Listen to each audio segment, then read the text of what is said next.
America stealth destroyer ని కూల్చేయడమే కాదు Iran America వ్యాపారాన్ని దెబ్బతీసిందా అంటే వెంటనే అవును అని చెప్పలేం. కానీ ఇలాంటి ఇన్సిడెంట్లు ఇంకో రెండు కనుక జరిగితే అమెరికా గొప్పగా చెప్పుకునే యుద్ధ విమానాలు, డిఫెన్స్ పరికరాల వ్యాపారం క్రాష్ అవుతుందనే విశ్లేషణలు అయితే వస్తున్నాయి. దీంతో గల్ఫ్ వార్లో ఇరాన్ తాను ధ్వంసమైపోతూ అమెరికా ఇమేజ్ని కూడా డ్యామేజ్ చేస్తుందనే చెప్పాలి. అమెరికా ఫైటర్ ని కూల్చేసిన ఇరాన్ భీకర యుద్ధ నౌక అంటూ ప్రగల్భాలు పలికిన గంటల్లోనే ఘటన. అమెరికన్ F-35 ని నిజంగానే ఇరాన్ కూల్చేసిందా? మార్చి 20 నాటికి 3 US జెట్ ఫైటర్లు క్రాష్. అమెరికాపై ఇరాన్ కవ్వుకు దెబ్బ, కామికాజ్ దెబ్బ. ఇరాన్ ఆర్మీ జనరల్ ని లేపేసిన అమెరికా ప్రతీకారం తప్పదంటూ ఇరాన్ ప్రతిజ్ఞ. గల్ఫ్ వార్ 22వ రోజుకు చేరినా ముగింపు కనిపించట్లేదు. ఇరాన్ కువైట్ పై తన దాడులను కొనసాగించింది. కువైట్లో కీలకమైన మినా అల్ అహ్మదీ చమురు శుద్ధి కర్మాగారంపై డ్రోన్ దాడికి పాల్పడింది.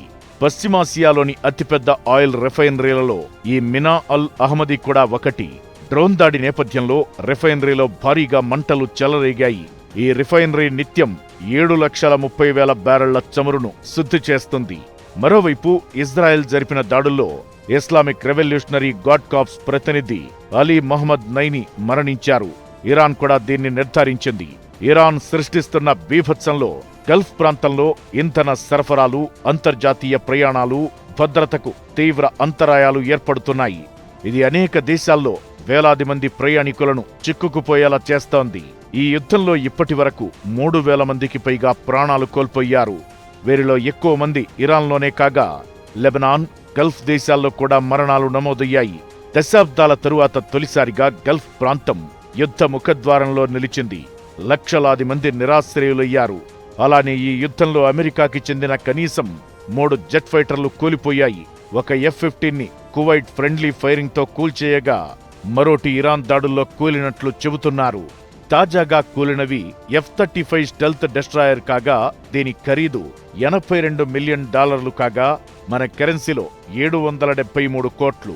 ఇది గంటకి ఆపరేట్ చేస్తే అయ్యే ఖర్చే $42,000.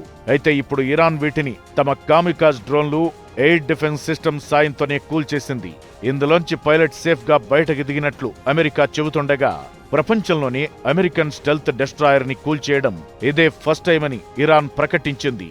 దానికి ముందు అమెరికా అధ్యక్షుడు, రక్షణ మంత్రి ఇద్దరూ కూడా ఇరాన్ ని చాలా పిచ్చలైట్ తీసుకున్నారు. అసలు ఇరాన్ గగనతలంపై ఎక్కడైనా తాము ఎగరగలమని, ఇరాన్ ఎయిర్ డిఫెన్స్ సిస్టమ్ అంతా వీక్ అయిపోయిందంటూ చెప్పుకొచ్చారు. మా విమానాలను ఎవరు కనీసం ఎయిమ్ కూడా చేయలేరన్నారు. అయితే ట్రంప్ హెగ్సేత్ అలా మాట్లాడిన గంటల వ్యవధిలోనే F-35కి ఈ గతి పట్టింది. బండాస్ అబ్బాస్ ఎయిర్ బేస్ పై F-35 ఎగురుతుండగా తామే కూల్చేశామని ఇరాన్ ప్రకటించింది. అసలు ఈ ఘటనపై అమెరికా స్పందించేలోపే ఇరాన్ మరో దెబ్బ కూడా కొట్టింది. F-35 క్రాష్ అవుతున్న విజువల్ బయటపెట్టింది. ఇది అమెరికా ప్రతిష్టకి పెద్ద దెబ్బ. ఎందుకంటే ఇలాంటి యుద్ధ విమానం స్టెల్త్ డిస్ట్రాయర్ మరోటి లేదంటూ అమెరికా చెప్పుకుంటుంది. అలానే 15 దేశాలు ఈ విమానాలను కొనుగోలు చేశాయి. అమెరికా స్టెల్త్ డిస్ట్రాయర్ తయారీ కంపెనీ ప్రకటించిన దాన్ని బట్టి అసలిది రాడార్లకు కనిపించదు. అయితే థర్మల్ ఇమేజెస్ అంటే ఇది విడుదల చేసే ఉష్ణాన్ని బట్టి దాన్ని పసిగట్టవచ్చు. ఇరాన్ ఇదే పద్ధతిలో ఈ F-35ని క్యాచ్ చేసి ఉంటారంటున్నారు. అయితే ఇరాన్ ఎలాంటి ఆయుధాన్ని వాడిందనేది తెలియదు గాని ఇరాన్ దగ్గరున్న 358 మిస్సైల్ ఉర్ఫ్ SA-67 ని వాడి US F-35ని కూల్చేసిందనేది ఓ అంచనా. ఇదో రకపు లాయిటరింగ్ డ్రోన్ కాగా ఇందులో ఇన్ఫ్రారెడ్ సెన్సర్లు అమర్చి ఉంటాయి. అయితే ఇవి కేవలం స్లో మూవింగ్ అంటే మెల్లగా కదిలే విమానాలనే కూల్చగలవు. కానీ F-35 స్లోగా కదిలే విమానమైతే కాదు. అందుకే Iran infrared search and track system వాడి కూల్చి ఉంటారని నిర్ధారణకు వస్తున్నారు. ఇదంతా ఎందుకు చెప్పుకోవాలంటే ప్రపంచ దేశాల్లో అత్యంత కఠినమైన ఆంక్షల వలయంలో ఉన్న ఇరాన్ ప్రపంచంలోనే అత్యంత అధునాతన స్టెల్త్ డిస్ట్రాయర్ ను కూల్చడం ఎలా కుదిరింది? ఇదే ప్రపంచం మారిందని చెప్పడానికి నిదర్శనం. రాబోయే రోజుల్లో అమెరికా యుద్ధ విమాన వ్యాపారానికి ఇది దెబ్బ అనేది డిఫెన్స్ ఎక్స్పర్ట్స్ అంచనా. ఇంకా గుర్తుకు తెచ్చుకుంటే పాక్ పై సర్జికల్ స్ట్రైక్ సందర్భంగా కూడా మన ఆర్మీ కూడా పాక్ వాడిన F-16 ని కూల్చేసింది. అలానే ఆపరేషన్ సింధూర్లో అయితే ఏకంగా 4 F-16లను కూల్చేసింది.